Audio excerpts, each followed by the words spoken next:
Hello, everybody. Don Fisher here, host of Mom's Movement and Mindset, How to Break Through Resistance and Transform Your Body and Mind. Welcome wherever you may be in the country, whatever time it may be. Good morning, good afternoon, good evening. Super excited today. Have a lady on today that I have never had the pleasure of working with or speaking with. So definitely curious to see what she's going to offer. And of course, I'm speaking about Laurie Cousins. She is a mindfulness teacher, parent educator, and mind-body practitioner. She has extensive education and certifications through the Mindful Centers of UCLA and UCSD, and teaches multiple programs in compassion, mindful parenting, and more. Laurie, what's up? How you doing? Hi, welcome. I'm glad to be here and to be a part of this summit. Super excited to have you. I can't wait to hear what you're going to say. It's been pretty cool because I mentioned to you before, obviously we've had like panel speakers so far in different disciplines, so to speak. So just you're next, right? So I'll see you get over. Nice. All right, so we'll jump right in. First question is, in your career working with your clients and potential clients, can you just maybe define what resistance is or like what it's looked like to you, and then provide some examples that you've witnessed from clients or potential clients?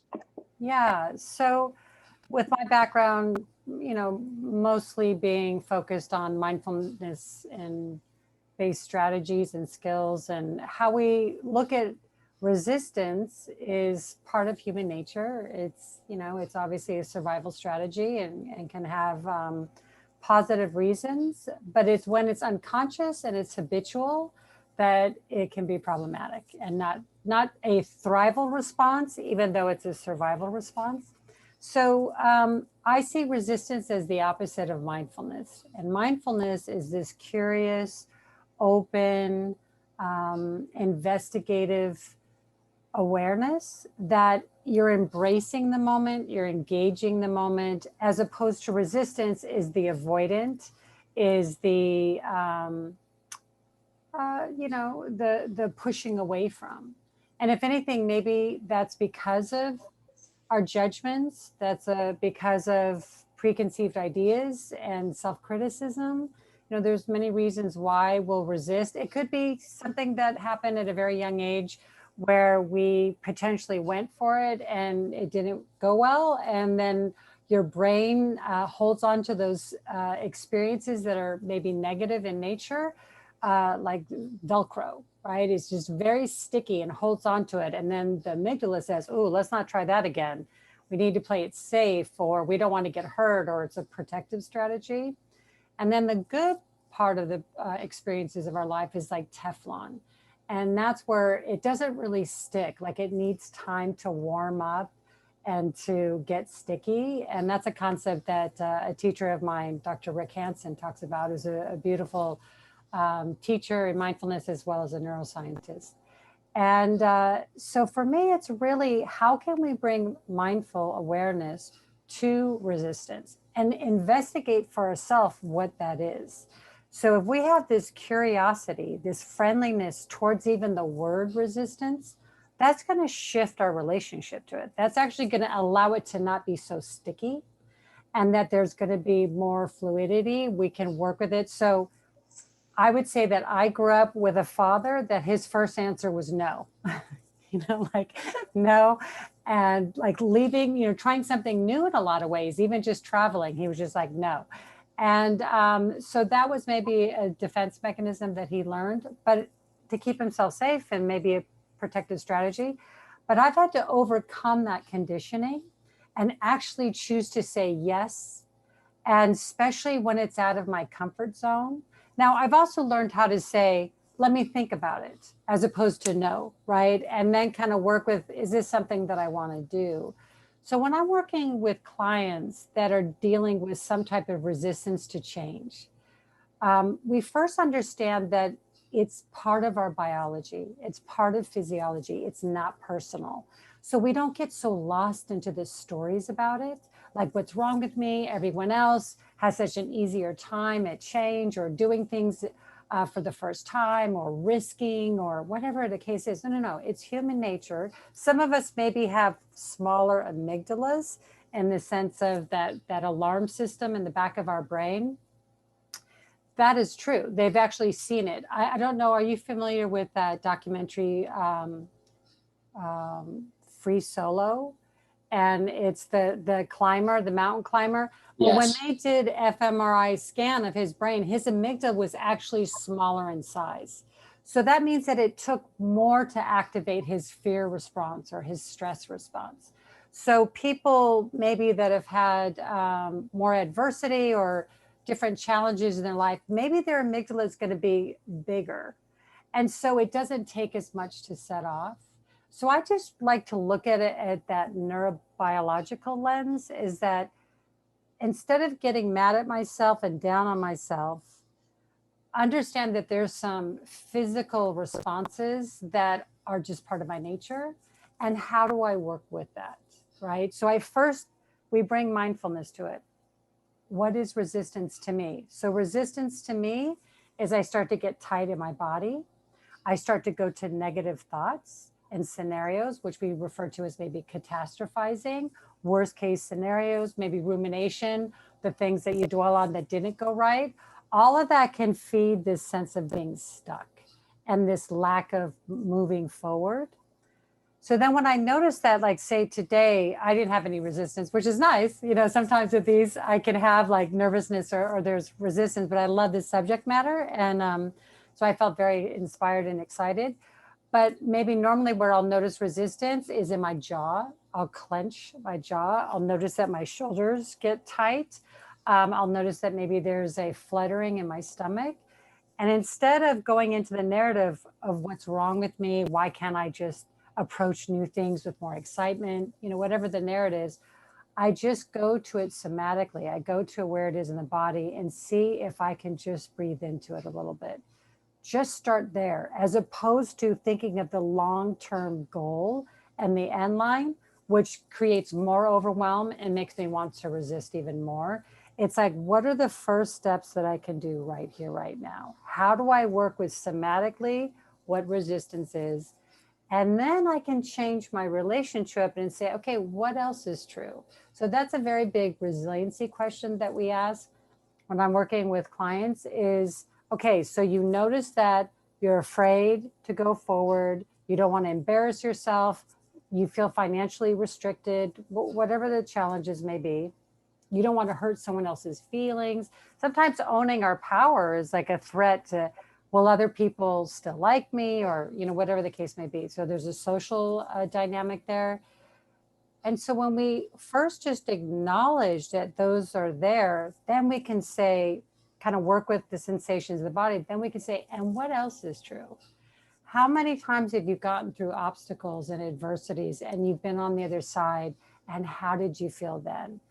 And usually it's just like, oh my God, I was so relieved. I didn't know I could do it. It had happened. And then that's where we want to stay and use that positive neural circuitry in our brain. We want to stay and nurse that, if you will, because what we tend to do is nurse the negative. We tend to like stay stuck there and kind of build that story as opposed to the resiliency story that gives us more motivation to go forward.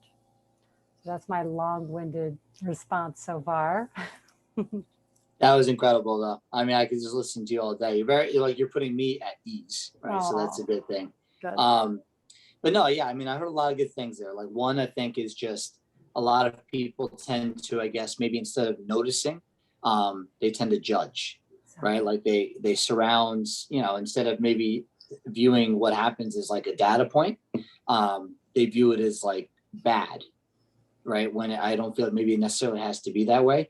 And the thing I love about what you're saying too is this: there's so much more beyond just like, there is like a physical response, and it's not so much just my thoughts, but like it's everything. So it can be very paralyzing, you know. And I don't know, I think that's incredible. So I mean, if you want to touch on that, like obviously I got a few more questions for you for sure. But Yeah. Well, when you're saying, because that's so key, noticing versus judgment. So when we're noticing, we tend to, like, if I'm not drawing a conclusion, I'm not invested in an outcome, I don't have preconceived ideas and assumptions and judgments in the sense of, you know, that lens that I'm approaching something, There's more with the curiosity of friendliness, a sense of wonder, possibility. All of that stuff can come through. And therefore, I'm not activating that threat response, that alarm system. I'm not in a protective place, because there's a term that I really appreciate, which is what we resist persists. So when we're resisting something, that's creating friction, right? And so the more that you push, it's not the more that it releases, the more pressure it creates, the more. So when we're resisting, I shouldn't be resisting right now, but I'm resisting, I shouldn't be resisting. It's more, can we just notice the resistance? It takes that element of attachment to a result. It takes that element of striving, of pushing, of holding ourselves back out of the equation. And then there's more space to see what else is going on. And then, so when I'm working with people that say that they have, okay, we'll say a mom is having a relationship, is being impacted with her children. And I have found that a lot of times our children don't want us to necessarily go and do our own thing, because they want it to be about them, especially the younger that they are. So we could resist, like, well, I don't want them to not have me around, or I should be spending more time, or all those kind of stuffs that we get into. If we can just pause, which is number one thing with mindfulness, can we just pause and notice with a sense of curiosity? That is the key. That's where it helps it to keep it not so sticky. And then we can see more spacious clarity. And we can notice, okay, so is this true? It's like, yes, my children want my attention. And what do I need? Then we have that ability to zoom back. And is this going to be good for them to see that their mom is doing what she needs to do to take care of herself? That she, because they're our little parrots, right? They're little mirrors all the time. So there's definitely times in my life where my kids have parroted back to me where I'm like, oh no, I am saying no a lot, right? Or I am staying stuck, or, whatever the case may be. And I'm thinking, I don't want that. But can I be curious? Because when I go to that self critical place of judgment, all it does is create more tension, narrows my view, because that's literally what happens when you're in a stress response. Your view literally gets narrow because you're looking to fight, flight, or freeze, right? Whatever you can do to survive, whatever is a perceived threat. And that's just limiting my ability to see things clearly. And that's limiting the possibilities. And you know what the other thing it does? The judgment kills play. It kills the ability to have fun. Like I'm a type A personality that, thank God, mindfulness and meditation has helped me to find more balance with, because I could be so rigid and regimented that I'm not even enjoying what I'm doing. Like I might be like checking off the boxes at the end of the night, but did I enjoy it? Did I have fun with it? Because that's what's going to keep us motivated to keep doing it. Or am I critiquing myself in that judgmental place that's saying, yeah, but you could have done this and you should have done that? And which eventually just kills our enthusiasm and the momentum to keep going, because maybe our standards are up here, but our capacity's here. And in order to build that capacity, it's really when we can be self compassionate and on our side, that is what's going to keep the long term.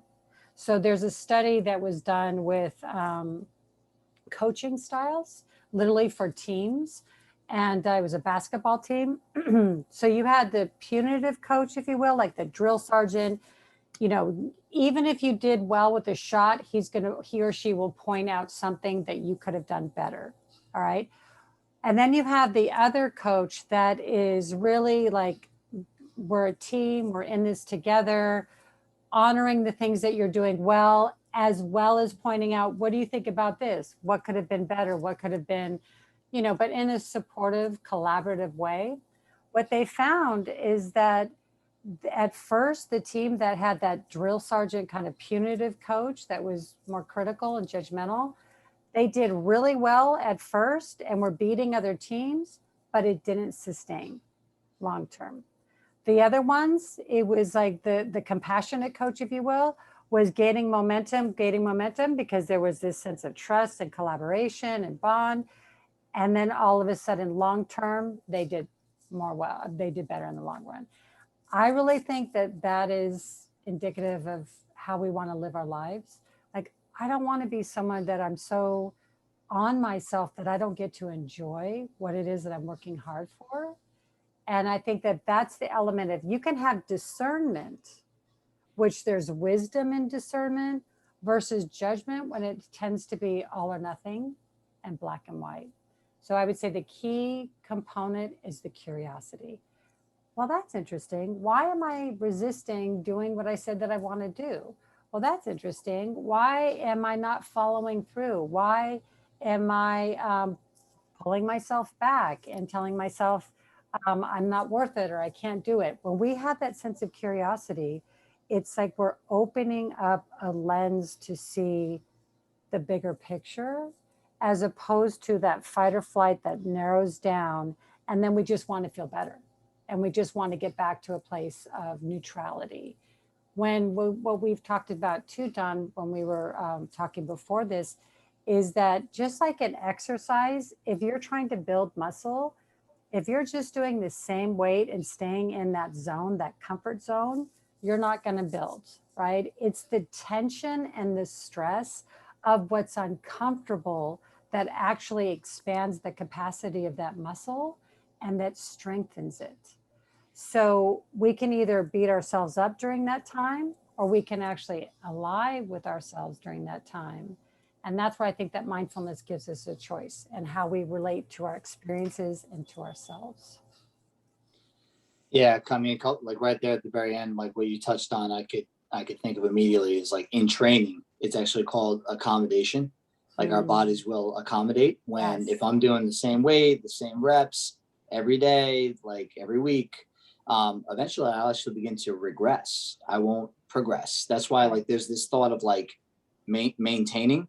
And it's just been my experience that there's never really been a maintenance. It's either kind of like moving away from or moving towards. And then the other thing I relate to specifically is I played baseball both in high school and college. And when I was in high school, my coach was very much that drill sergeant. And if you made an error, like they would tell you like, hey, we can make errors, no big deal, shake it off. But if you actually made an error, that wasn't the response that you got from the coach. It was different. And then it just put that much more pressure to not fail. And so I was like afraid to like kind of get after it, like, even though I didn't realize it. So right.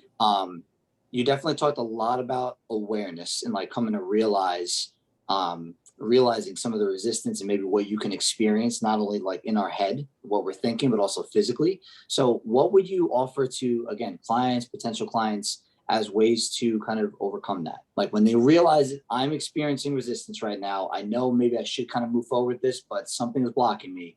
What do I do? Great. So what I like to focus on is when you're bringing this curious, playful, friendly attitude into that area of being stuck, kind of tight, or maybe numb and avoidant, right? That when we're bringing it, it's like we don't have anything to lose. So it's not like especially when I'm working with children, if they feel when you have the agenda, like when you, like they know what you want type of thing. And it can feel pressure, right? So even with ourselves, if we take the pressure off and just like, I'm here, it's, what is going on? What am I noticing? Can I take some breaths? Can I just take that moment of pause of just noticing without judgment, but with curiosity? And then what we pay attention to grows. So where do I want to redirect my attention? So if there's fear, okay, so noticing sometimes I'm experiencing the flutter in my chest when there's fear. Can I just feel that? Can I just own that that's what's happening? Which emotions is energy in motion. They're meant to move. But what happens when they get stuck is we're stuck in our stories about what's happening. So if we can just kind of zoom back and notice, what am I thinking about right now? Because that's informing our behavior. So usually for me, when I'm in resistance, I'm thinking about the worst case scenario. I'm thinking about, what if I can't do it? What if it doesn't work? I'd have to say that's the most common scenario. It works for everyone else, but it won't work for me. Like, I'll try and I'll stay with something, but yeah, but what if it doesn't work for me? So there's a term that I love, is the wise mind versus the worried mind. The worried mind says, what if? And though it's not what if it goes well, it's what if I humiliate myself? What if it doesn't work out? What if I fail? What if I make a mistake? What if I embarrass myself? Whatever the case may be. What if I don't succeed? The wise mind says, what is? So what is true right now? So what is true right now? I'm talking to Don. I can feel my body in this chair. I can notice my breath. And then I can invite myself, where do I want to direct my attention? And think about, why do I want to achieve this goal? Say, for example, how would I feel after I've completed it? So I know for me, when, I was more of a newer mom, and scheduling time for myself, it was just like, you can run yourself ragged from morning to night and go, I didn't even get 10 minutes. And so when I started to learn, like, I want to schedule my meditation in no matter what, I want to schedule in an exercise class, or something creative, whatever it is, that resistance that says, oh, no, you got too much to do, oh, no, you could still do it, all those buts, right? What if I can't even do it? What if I can't even get to the class? What if all these kind of things that are potential blockers? When I stop and I step out and I say, but what if, or what is going on? And then, what would I feel like after the class? What would I feel like after the meditation? What would I feel like after being true to myself in that way? And literally taking that in. How would I live in my life if I was showing up in that commitment? And when I have people visualize that, they start to say, like, I can just see that their body language shifts. Like, instead of kind of being more like this, then their spines will get a little bit taller. They'll start to have a smile on their face, because they start to see themselves actualizing what is that they want. And so I think that visualization is really important, but it's not about not owning what you're experiencing now. This is where mindfulness is. We're meeting the moment as it is, not the way we wish it would be, but as it is. So if I am feeling resistance, there's plenty of times that I would get up at 5 o'clock in the morning, and that was part of my routine. And I'm like, that's what people that are, this is without my kids. Like, I got up, but my kids were getting up at 5, and I'm like, but this would be my time of 5. When that alarm goes off, it's just like, oh my God, I do not want to get up. I deserve to sleep, whatever it is. But then I would try to pause and go, but how are you going to feel after you've given what you wanted, what you set out to do? And it would help to just shift the energy. So then there was more motivation to do something. And then sometimes I say, just do it. Like that Nike ad, just do it, whether you want to or not. It's like with meditation, just do it. Now, there's many ways to meditate, because the main thing that people ask me is, how long should I meditate, and which way is the best way? For me, the answer is whichever way you'll do it, and for however long you'll sit, just do it. I mean, it's like, we really have to work with ourselves in a very simple way. Yeah, no, I love that, because I'm big on communicating this to clients as well, is that if we allow our emotions to dictate or drive our behavior would be all over the map. There is just like very much an objective standard. It's like, if you want to meditate, like, the objective standard is, you need to meditate. Exactly. Like, if I want to tell myself some story and justify why I didn't do it, I'm just making it that much easier to not do it. And that's that could be so frustrating sometimes, but it takes what it takes. But I like you offering all this stuff is going to be super helpful. So with that, I got one more Please. question for you, just to like bring it home here. You talked a lot about, the awareness, right? Both the mental and like the physical response, some ways to kind of overcome it. So the last part is like, I guess, speaking to resilience. Yeah. Whereas if somebody is able to overcome that, like push through that uncomfortable step, and let's say it's meditation, they didn't want to meditate, but they push through that feeling of, I don't want to do this, and they do it. How does that develop resilience where it becomes easier and easier just to keep doing that, and maybe even like more challenging tasks? Yeah.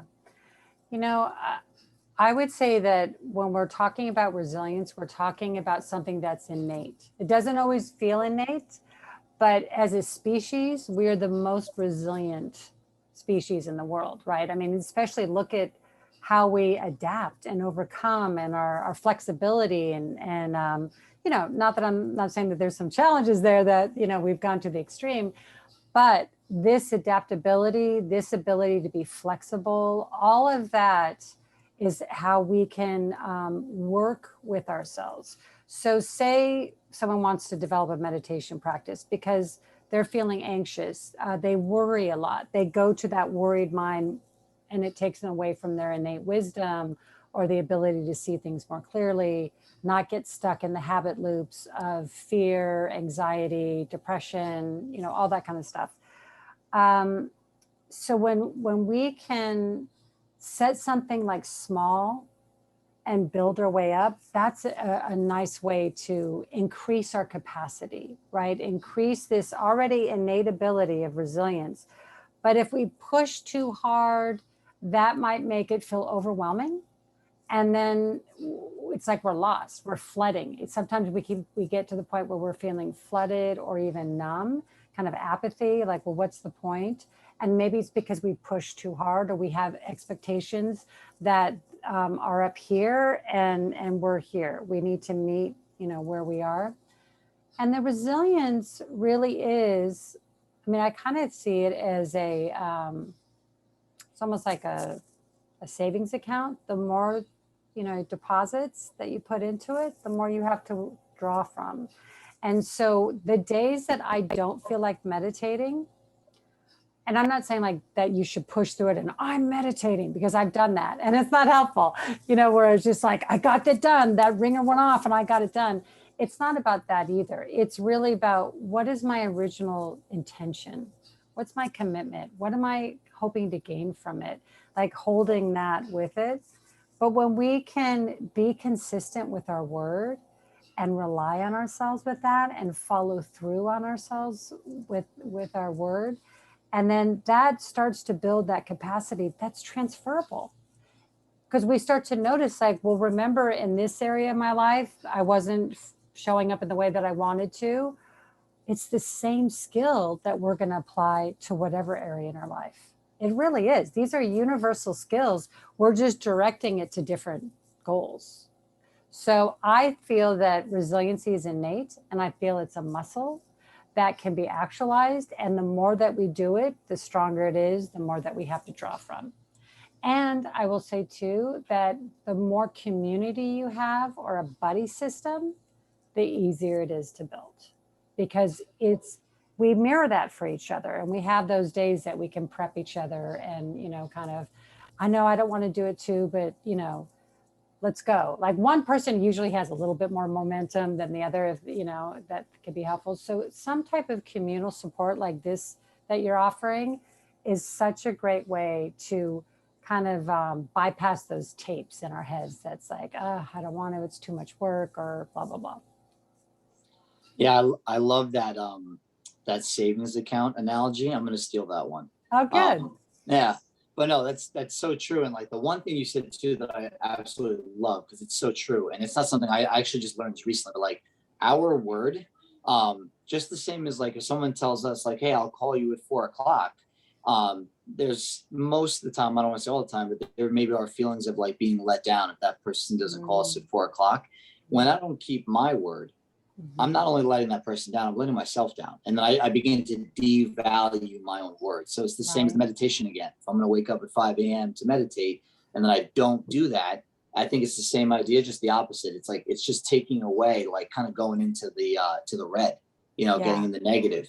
And then it's just that much easier just to keep doing that. And it's this cycle, but, you know, all starts somewhere. So I don't know if you want to have any final thoughts. And can I say that then we can use that to beat ourselves up. So something that kind of was potentially to start out to be positive, we're actually using to beat ourselves up. Oh, well, see, I didn't meditate, or I didn't, I snapped at my kids and I said I wasn't going to do that, or, the different things that we do. When you're holding it with mindfulness, which is this loving, kind, compassionate awareness, it actually gives you the ability to really look at yourself in a fair way and in a bigger picture way and say, you're human. Let's try again. And then the more that you can repair your word in the sense of like, okay, I didn't do it perfectly or yesterday, but you know what? My word does mean something, or I'm learning to value my word and I'm going to do it today. I'm going to do it now. Because there's definitely times where sometimes for me, committing to a daily something for a certain amount of time, once you hit that midway point, you start to see where the old habits start to surface. That's usually a time that people give up. But can that be the time that we recommit to ourselves? Can we be that time to redirect, set up the motivation that we can't fail, and even be more of a friend to ourselves and more of like that cheerleader inside without being totally lame and corny? Or can we refrain from beating ourselves up? That's going to help us to stay motivated. Just like, all right, you know what? Yesterday was a wash. Today, I'm going to go for it. I'm going to go for it. Let's just do it. Yeah. I love that. I love that. So thank you again, Laurie. And again, for everybody watching at home, this is Mom's Movement and Mindset, how to break through resistance and transform your body and minds. Again, this was Laurie Cousins. Laurie, thank you so much for taking time out of your day to be here. That was incredible. I figured as much, but thank you so much. Oh, thank you. Such a pleasure. I'm so grateful for what you're doing. So many moms will benefit. And so thank you for your work. Absolutely. All right. Take care. You too.